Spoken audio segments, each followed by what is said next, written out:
UK and US warn of serious repercussions if Russia invades Ukraine.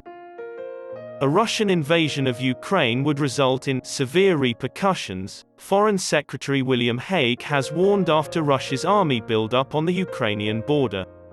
Liz Truss and her US and German colleagues addressed the prospect of a Russian intervention into Ukraine at pre-G7 foreign ministers' meetings in Liverpool on Saturday. Ms. Truss and US Secretary of State Antony Blinken agreed that sending Russian soldiers over the border would have major implications for Moscow.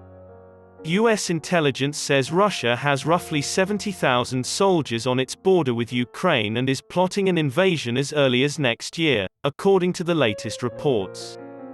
Joe Biden has talked twice this week with Boris Johnson, German Chancellor Angela Merkel, Italian Prime Minister Matteo Renzi, and French President Francois Hollande, known as the Nato quint, to address the danger.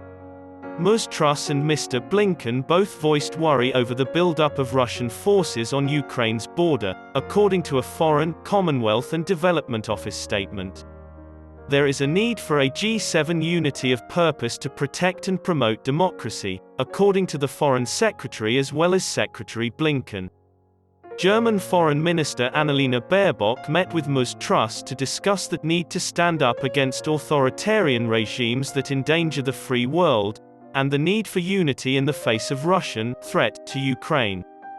As she spoke to reporters before of the meeting, Truss said she was doing all she could to ensure that if Moscow mobilized against Kiev, there would be serious economic repercussions. At the Museum of Liverpool, she urged friends from the United States to protect ourselves against the increasing dangers from unfriendly actors.